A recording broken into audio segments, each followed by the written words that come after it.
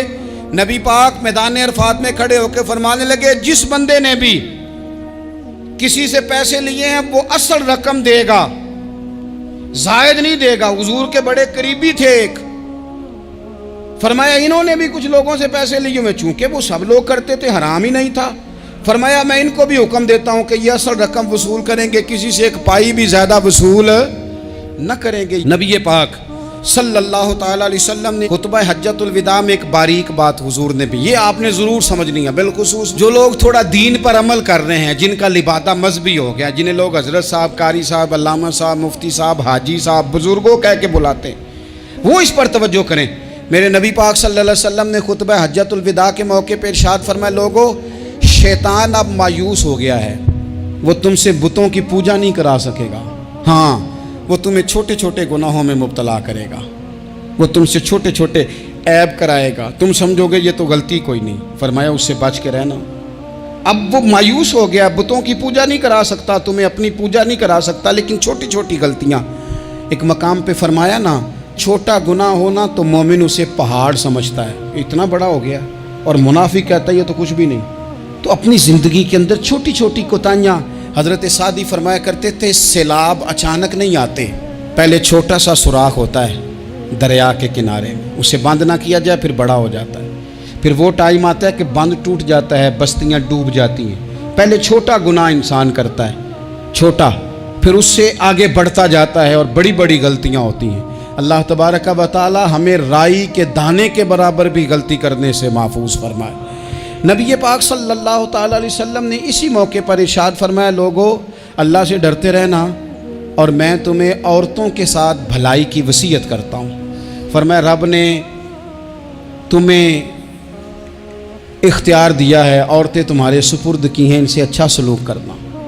فرمایا اگر کبھی کوئی ان پر تمہیں سختی کرنی بھی پڑے تو اتنی کرنا جتنی ان کی غلطی ہو، ان سے درگزر کرنا، ان سے پیار کرنا۔ اسلام نے خاتون کو باقاعدہ حقوق دیے، باقاعدہ، صحیح بخاری میں حدیث ہے۔ یہ جو نوجوان ہیں، مطالعہ کرنے والے، پڑھنے سننے سمجھنے والے، یاد رکھا کریں ان چیزوں کو۔ حضرت بریرہ رضی اللہ تعالیٰ عنہ حضرت عائشہ صدیقہ کی کنیزہ ہیں، حضرت مغیث رضی اللہ تعالیٰ عنہ ایک صحابی ہیں، ان کی وہ اہلیہ ہیں، وہ اپنے خامد سے علیحدگی چاہتی تھی، ان کے خامد بڑی محبت کرتے تھے، علیحدہ ہونا نہیں چاہتے تھے، خاتون رہنا نہیں چاہتی تھی۔ انہوں نے بڑی سفارشیں کرائیں کہ میرا خامد، میری بیوی مجھ سے صلح کر لے، حالانکہ وہ خاتون کنیز ہیں، خادمہ ہیں، کوئی بڑے قبیلے سے بظاہر تعلق نہیں۔ بالآخر انہوں نے گزارش کی، سیدہ عائشہ صدیقہ رضی اللہ تعالیٰ عنہ سے کہا، کچھ اور ذرائع اختیار کیے۔ حضرت مغیث نے رضی اللہ تعالیٰ عنہ، ان کے شوہر نے، کہ نبی پاک علیہ السلام کی خدمت میں عرض کریں حضور میری سفارش کریں کہ یہ مجھ سے صلح کر لیں۔ تو نبی پاک علیہ السلام نے حضرت بریرہ رضی اللہ تعالیٰ عنہ جو کنیزہ ہیں، خادمہ ہیں، ان کو بلا کے کہا تمہارا خامد صلح کرنا چاہتا ہے۔ یہاں برادری کا بڑا کے کہتا ہے پتر میری بھی نہیں تو گال رکھنی، اور میرے ککھاں دا بھی نہیں تو، کیا کہہ رہے ہیں آپ؟ اللہ نے اسے حق دیا ہے، اور جسے حق اللہ دے اس کا رسول دے، اس سے کون ہوتا ہے کوئی حق چھیننے والا؟ نبی پاک صلی اللہ علیہ وسلم نے حضرت بریرہ سے کہا تمہارا خامد صلح کرنا چاہتا ہے اور وہ روتا ہے تمہارے لیے، اور اس نے بڑی سفارشیں کی ہیں، تم اس سے صلح کر لو۔ حضرت بریرہ رضی اللہ تعالیٰ عنہ عرض کرنے لگی یا رسول اللہ صلی اللہ علیہ وسلم آپ جو حکم کریں میں حاضر ہوں، ایک بات پوچھ سکتی ہوں؟ ایک گزارش کر لوں؟ ایک صرف حضور میرا بولیا چولیا معاف کری، ایک بات کر لوں؟ تو کہا کرو۔ عرض کی یا رسول اللہ یہ آپ کا حکم ہے یا مشورہ ہے؟ یہ محبوب کی بات ہے، محبوب کی۔ کوئی بزرگ کیوں جبر کرتا ہے کسی پہ؟ کوئی حضرت شیخ کیوں کہتے ہیں زبردستی عورت کو کہ تو جا؟ نبی پاک صلی اللہ علیہ وسلم نے فرمایا صلح کر لے۔ یا رسول اللہ ایک بات عرض کروں؟ کرو۔ حضور حکم ہے کہ مشورہ ہے؟ تو نبی پاک نے فرمایا نہیں مشورہ ہے، تم عاقلہ ہو، بالغہ ہو، اسلام تمہیں با اختیار کرتا ہے، چاہو تو رہو، چاہو تو خلا لے لو۔ عرض کرنے لگی حضور اگر مشورہ ہے تو پھر میں مغیث سے صلح نہیں کرنا چاہتی۔ میرے محبوب نے فرمایا تو جس حال میں راضی ہے میں بھی راضی ہوں۔ ٹھیک ہو گئی بات، ختم ہو گئی۔ حضور نے کوئی زور نہیں، اتنے اسلام حقوق دیتا ہے عورت کو، کسی کو اجازت نہیں کہ وہ جبر کرے، وہ ظلم کرے۔ میں آ گیا ہوں صلح نہیں کرنی، بے تو کیوں آیا ہے؟ تو نے وقت گزارنا ہے، جانے وہ خاوند کس طرح کا ہو۔ تو نبی پاک صلی اللہ علیہ وسلم نے خطبہ حجۃ الوداع کے موقع پر فرمایا عورتوں کے ساتھ اچھا سلوک کرنا۔ اللہ تبارک و تعالی جو حج پڑھا جا رہا ہے اس کے صدقے پوری امت پر اپنا فضل فرمائے۔